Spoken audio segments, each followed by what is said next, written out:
Capítulo 30, Cornualha, 2003. Meu Deus! Clive estava olhando para a sede com seus olhos azuis arregalados atrás dos óculos. Conforme as implicações do que eles tinham descoberto se encaixavam. Não sei por que não pensei nisso antes, disse ela.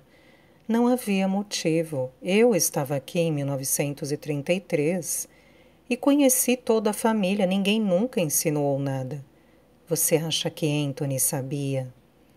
Clive assobiou baixinho entre os dentes enquanto considerava a possibilidade.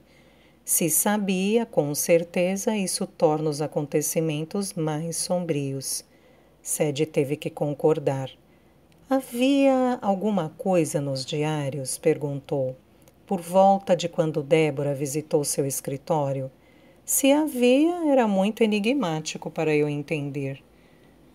E durante os interrogatórios de 1933, sei que você disse que não havia nenhuma pista de que Anthony não fosse o pai biológico de Theo. Mas havia alguma outra coisa? Algum pequeno detalhe que não parecesse importante na época, mas poderia importar agora? Clive pensou. Por fim, falou em tom de dúvida. Havia uma coisa. Não sei se é importante, me sinto um pouco tolo só de mencionar. Mas, quando fizemos nossas entrevistas, meu chefe recomendou que os Edevenes conversassem com a mídia. Ele achava que conquistar a simpatia do público significaria ter muito mais olhos à procura do menino. Estava abafado naquele dia, todos nós na biblioteca lá embaixo.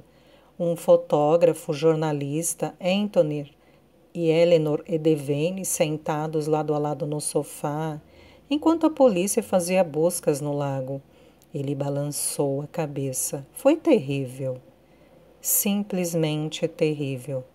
Na verdade, Eleanor meio que entrou em colapso. E foi aí que Anthony deu um fim abrupto à entrevista. Eu não o culpo, mas o que ele disse ficou gravado na minha mente. Tenham compaixão, minha mulher está em choque, o filho dela desapareceu. Clive olhou para Sadie, uma nova determinação em seu olhar. Não o nosso filho, mas, entre aspas, o filho dela. Ele poderia apenas estar sendo solidário com ela, descrevendo sua reação em particular?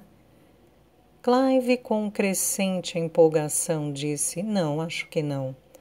Na verdade, quanto mais penso nisso, mais suspeito parece. Sadie sentiu uma resistência.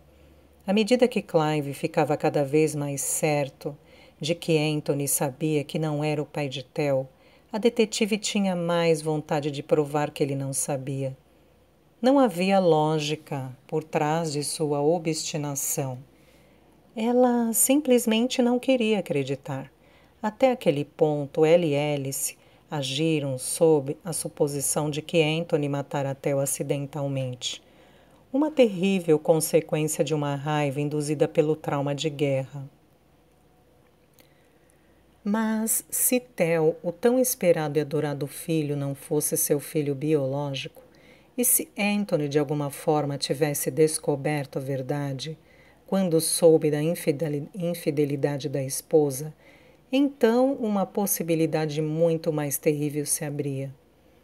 Ela sabia que, se Donald estivesse ali, ele a acusaria de se envolver com a família, e assim, enquanto Clive continuava a listar as muitas pequenas observações que fizera de Anthony em 1933, distorcendo-as naquele momento para que se adaptassem à sua nova teoria em desenvolvimento, ela tentou manter a mente aberta.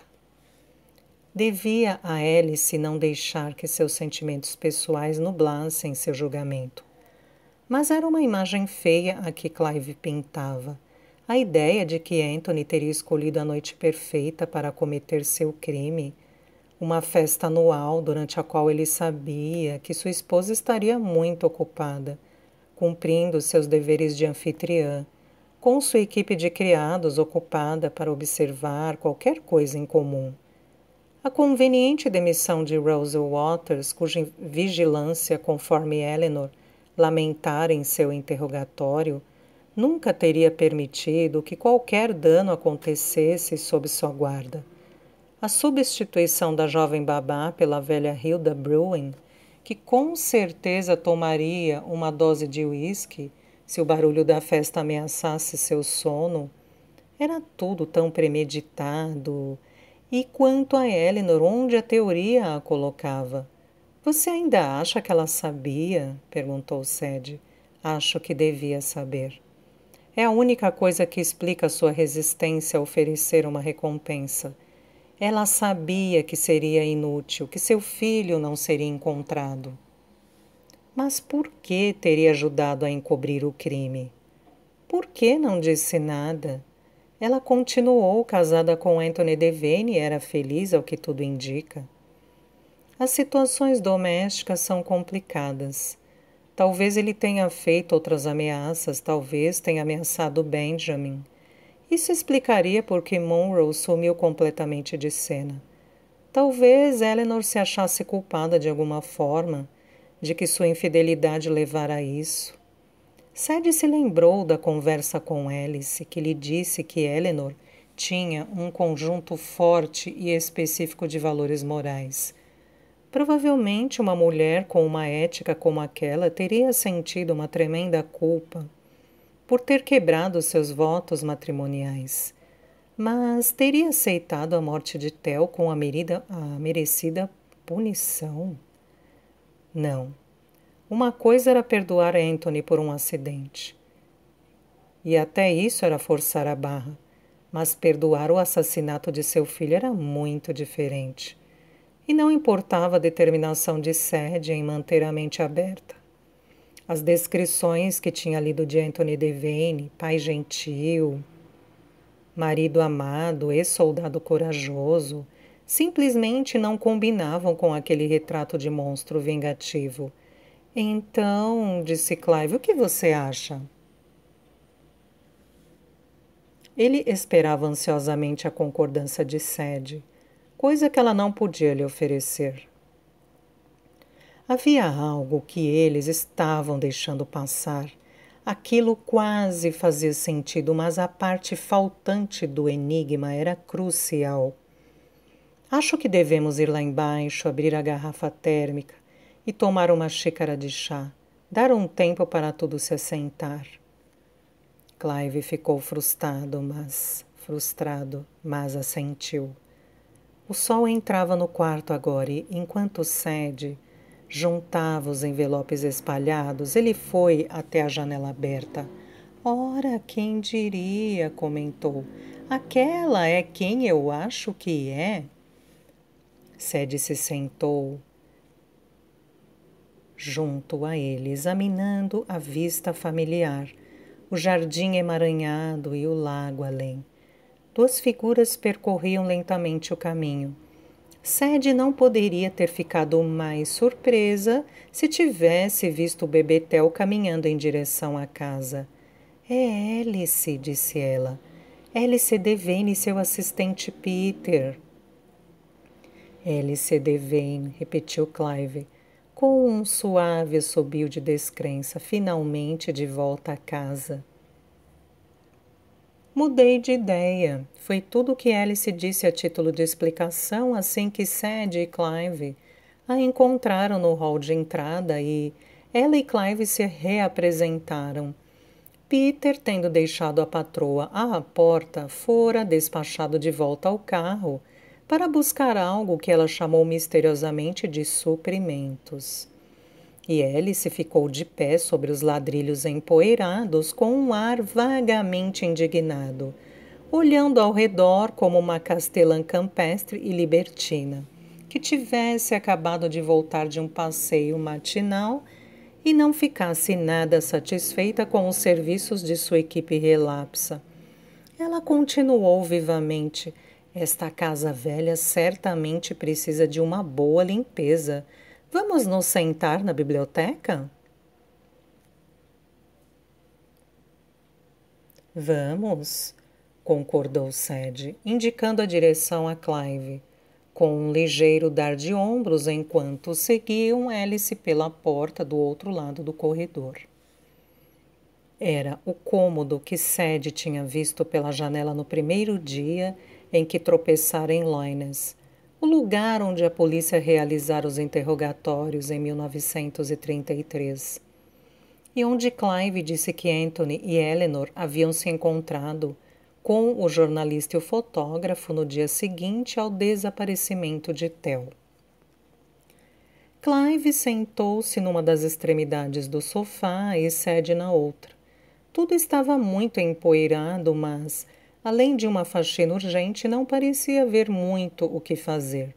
Presumivelmente, Alice estava ali para se atualizar acerca das investigações, e não era o tipo de pessoa que aceitava um não ou que deixava uma sujeirinha à toa ficar no seu caminho. Sadie esperou que Alice se sentasse na poltrona e começasse a lhes fazer perguntas. Mas ela continuou andando, da porta para a lareira e de lá para a mesa debaixo da janela, parando momentaneamente em cada ponto antes de se mover outra vez. Seu queixo estava erguido, mas Sadie, com o olho treinado de detetive, podia ver por trás desta fachada. Embora tentasse desesperadamente esconder, Alice estava nervosa, inquieta. E não era nenhuma surpresa. Poderia haver poucas experiências mais estranhas do que chegar à casa de sua infância, 70 anos depois de tê-la deixado, e encontrá-la ainda decorada exatamente como antes. E isso sem se levar em consideração o acontecimento traumático que fizera a família Devane ir embora. Alice parou perto da mesa e ergueu o esboço do rosto da criança. É ele? Perguntou Sadie com gentileza, lembrando-se da beleza sobrenatural da ilustração que tinha visto pela janela na manhã em que descobriu Loines. Theo? Alice não ergueu os olhos. E por um segundo, Sadie achou que ela não tivesse ouvido. Estava prestes a repetir quando Alice disse: foi desenhado por um amigo da família, um homem chamado David Llewellyn. Ele o esboçou no dia em que Theo morreu.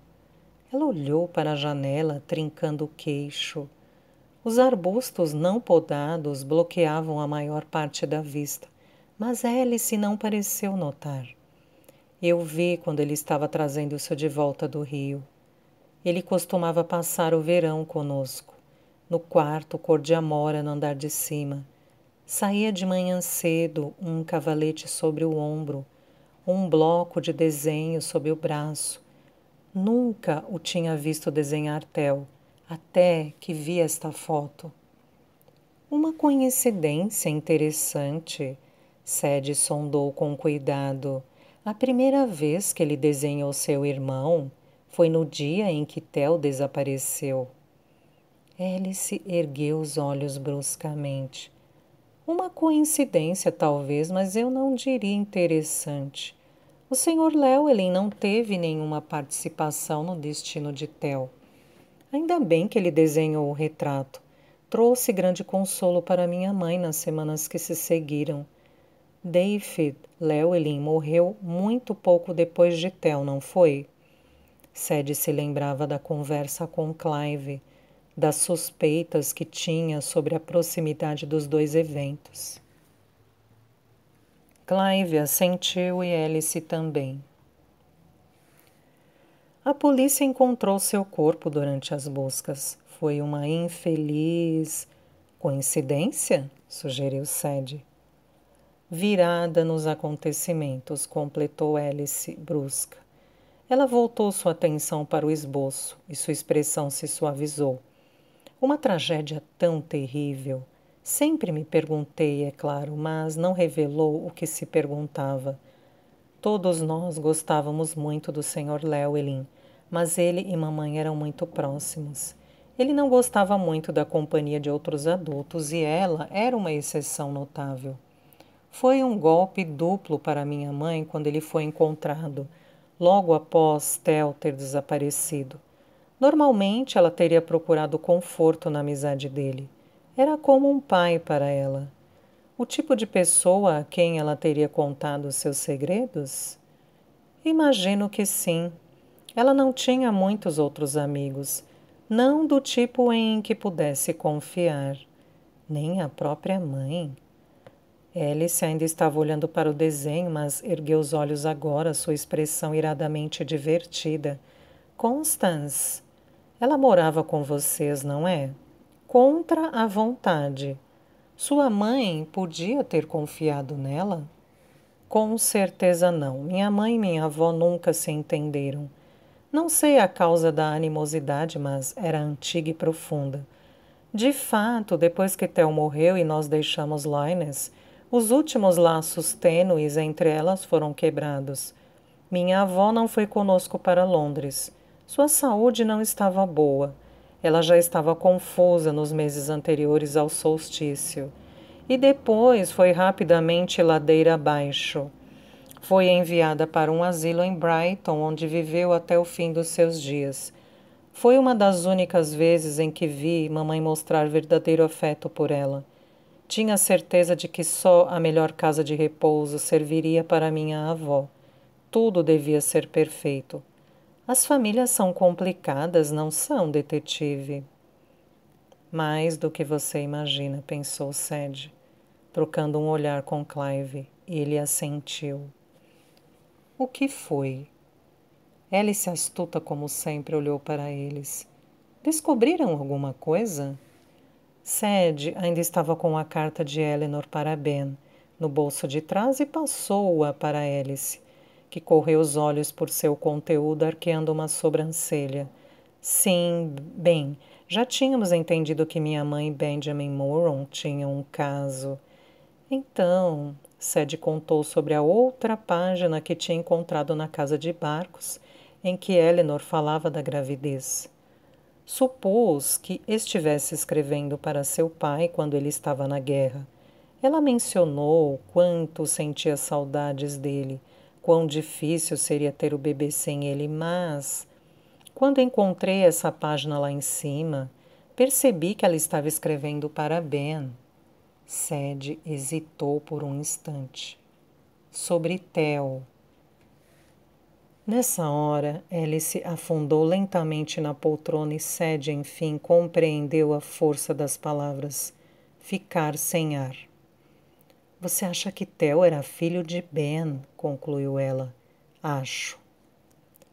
Curta e direta, mas Sadie podia ver que não havia muito mais a dizer sobre o assunto.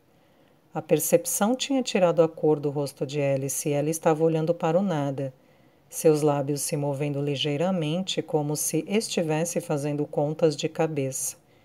Em Londres ela parecera formidável, mas ali Sadie vislumbrava vulnerabilidade. Não que Alice parecesse frágil, mas, tendo saído de trás da própria lenda, ela se revelava um ser humano com fraquezas comuns. Sim, disse por fim, um tom de admiração em sua voz. Sim, faz sentido, faz muito sentido. Clive pigarreou. Isso muda as coisas, não acha? Alice olhou para ele. Não muda o destino do meu irmão. Não, claro que não. Eu quis dizer... Você quis dizer o motivo do meu pai. Sei o que está sugerindo. E posso garantir que não há como meu pai ter ferido Theo de propósito. Sadie tinha sentido a mesma coisa quando Clive aventou a teoria pela primeira vez, no andar de cima. Mas nesse momento, vendo a recusa veemente de Alice em considerar a possibilidade, ela se perguntou se também estaria deixando nascer uma profunda aversão pela ideia que podia nublar o seu discernimento. Ouviram o som de passos na sala lá fora e Peter apareceu na porta, voltando de sua misteriosa tarefa. Alice, disse hesitante, você está bem? Ele se virou para Sadie, os olhos arregalados de preocupação. Está tudo bem? Estou bem, respondeu Alice. Está tudo bem. Peter estava ao lado dela, perguntando se ela gostaria de um copo de água, um pouco de ar fresco, se queria almoçar, e ela descartou tudo com um gesto de mão. De verdade, Peter, estou muito bem. É apenas a surpresa de voltar aqui e as lembranças. Ela entregou o desenho para ele. Olhe, disse, é o meu irmãozinho, esse é Theo. Nossa, que desenho maravilhoso! Você é que fez? Claro que não, ela quase riu. Foi um amigo da família, David Llewellyn, quem desenhou.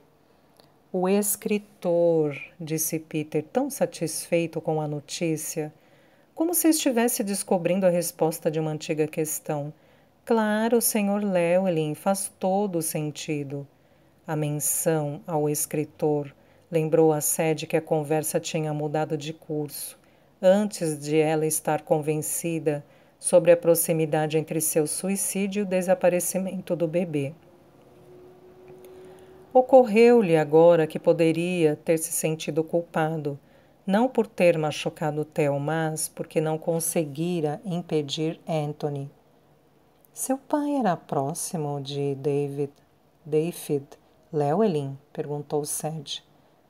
Eles se davam muito bem, disse Alice. Meu pai o considerava da família, mas, além disso, tinham um grande respeito profissional um pelo outro, sendo ambos médicos.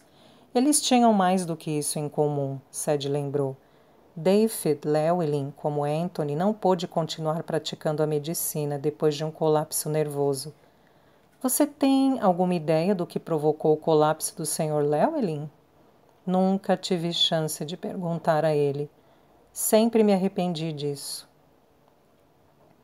Eu queria perguntar. Ele estava se comportando de forma estranha antes da festa do solstício.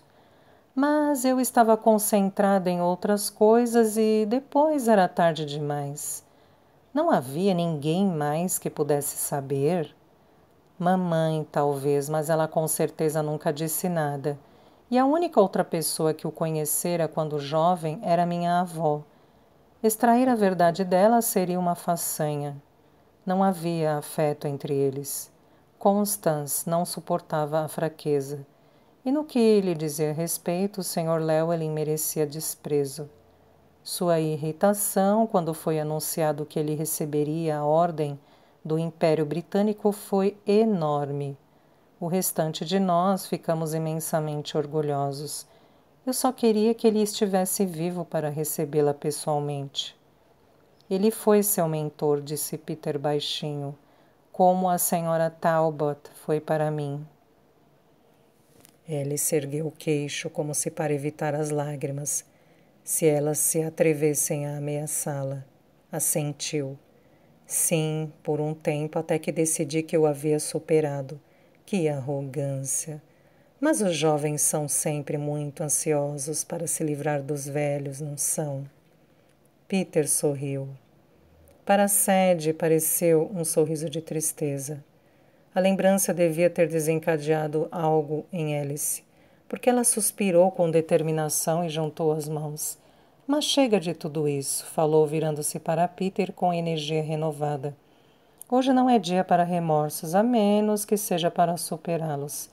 Você trouxe os suprimentos? Ele assentiu.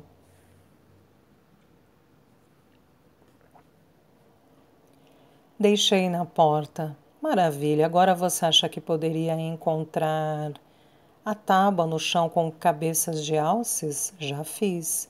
Excelente. Sadie ignorou a conversa de cabeças de alces e pegou a carta de Eleanor, quando ela lhe foi devolvida. Não podia imaginar o que sentiria ao ler uma carta assim, escrita pela própria mãe. Uma voz do passado distante, chegando ao presente para complicar uma verdade que sempre lhe fora cara. Ocorreu-lhe que era uma coisa muito corajosa fazer. Escrever seus sentimentos no papel e entregá-los a outra pessoa. Uma imagem de Charlotte Sutherland lhe veio à mente. Em todo o seu pânico ao receber as cartas da menina, Sadie não tinha parado um momento para considerar o ato de coragem envolvido em escrever e enviá-las. Havia algo incrivelmente íntimo, sobre a transferência do sentimento. E no caso de Charlotte, escrever não uma vez, mas duas, tinha sido arriscar a rejeição pela segunda vez. E Sadie se apressara a conceder essa rejeição. Charlotte foi corajosa ou imprudente ao tentar outra vez? O que eu não entendo, disse ela, tanto para si quanto para os outros, é porque alguém guardaria uma carta assim. Uma coisa é escrevê-la no calor do momento, mas guardá-la para sempre depois. Ela balançou a cabeça. É tão pessoal, tão incriminadora. Um sorriso apareceu no rosto de Alice e ela pareceu melhor consigo mesma. Você só faz essa pergunta porque não tem o hábito de escrever cartas, detetive Sparrow.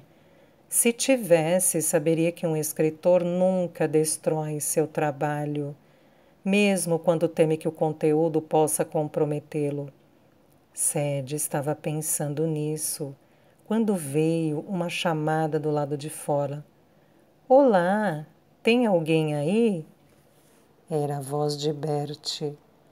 Meu avô, disse ela surpresa. Com licença, um minuto.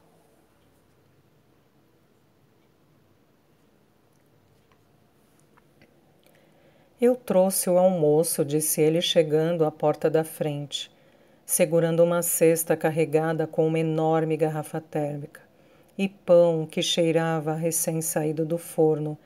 Tentei ligar, mas você não atendeu.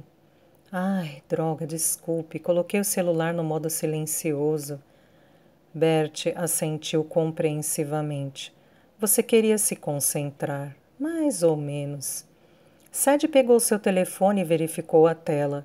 Havia 6 chamadas perdidas, 2 de Bert, as outras 4 de Nancy. O que foi?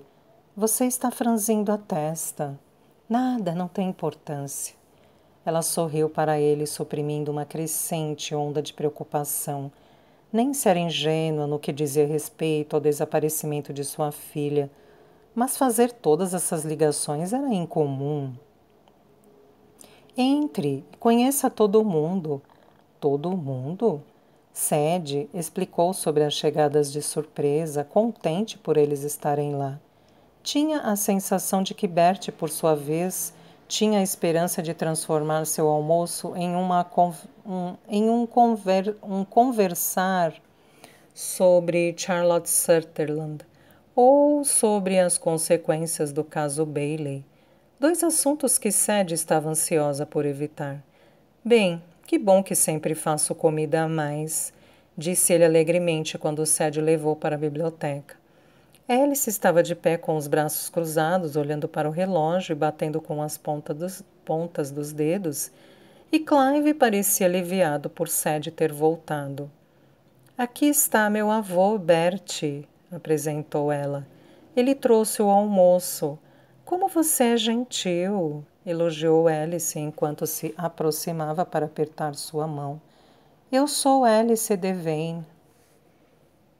Todo o traço de nervosismo se fora e, de repente, ela parecia dona da casa, exalando o tipo de autoridade sem esforço que Sadie imaginava que deviam ensinar às famílias ricas na época.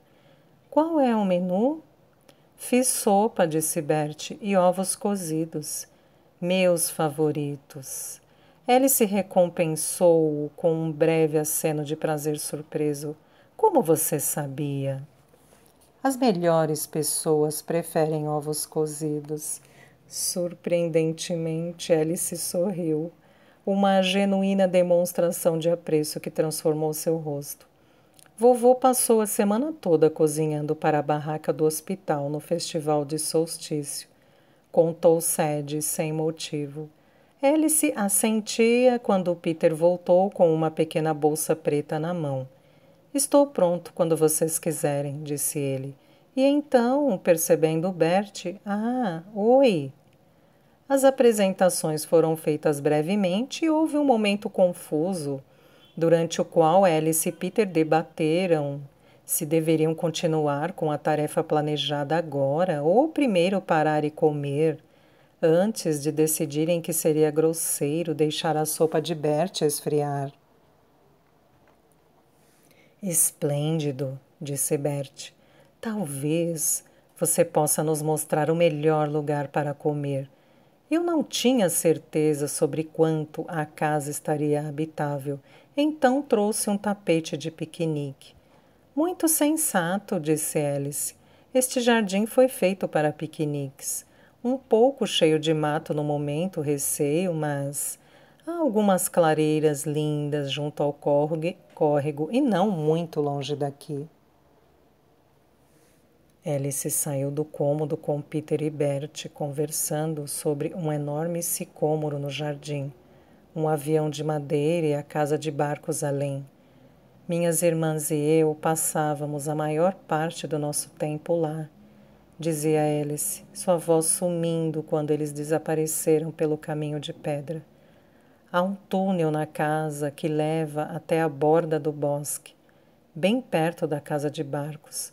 Nós costumávamos ter as melhores brincadeiras de esconde-esconde. A manhã tinha tomado um rumo estranho e, quando o silêncio caiu, Sadie virou-se para Clive com um leve dar de ombros perplexo. Paramos para o almoço? Ele assentiu. Acho que sim. Vou com você, mas não posso ficar. Minha filha e sua família vão me levar para uma tarde ao estilo antigo. Ele parecia pouco entusiasmado com a saída planejada, e Sadie estremeceu em simpatia. Caminharam para onde os outros estavam esperando e só quando contornaram o lago, Sadie percebeu que estavam indo na direção oposta ao local onde o carro estava estacionado. Além disso, ocorreu-lhe, ela não tinha visto o automóvel de Clive quando chegou pela manhã. Em todo caso, o portão de entrada estava trancado. Clive, como você chegou aqui hoje? De barco, disse ele. Tenho uma pequena embarcação que deixo com um amigo na aldeia. É a maneira mais fácil de vir de lá para cá, mais rápida que dirigindo. Uma bela viagem também, aposto. Uma paisagem tão tranquila. Ele sorriu. Às vezes dá para percorrer todo o caminho sem vislumbrar viva alma. Então o celular de Sadie tocou, rompendo a paz. E a quietude, e ela o pegou, fazendo uma careta quando olhou para a tela. Mas notícias? É Nancy Bailey, o caso sobre o qual lhe contei. A avó da menina, disse ele, eu me lembro. Gostaria de saber o que ela quer? Eu não sei, mas ela está ligando o dia todo. Deve ser importante para ela ligar em um sábado. Talvez. Ela é bem insistente. Você vai ligar para ela? Eu não deveria. Há um inquérito e se o superintendente descobrir que ainda estou em contato com ela, não vai demorar muito para somar 2 mais 2. Além disso, estamos ocupados aqui. Clive assentiu, mas Sadie percebeu que ele não estava convicto. Você acha que devo ligar para ela? Quem sou eu para falar, mas às vezes quando você se envolve num caso, é porque há algo que ainda precisa de sua atenção. Olhe para mim aqui, 70 anos depois. O telefone tocou de novo. O número de Nancy Bailey apareceu na tela e Sadie olhou para Clive. Ele sorriu em encorajamento e, respirando fundo, ela atendeu.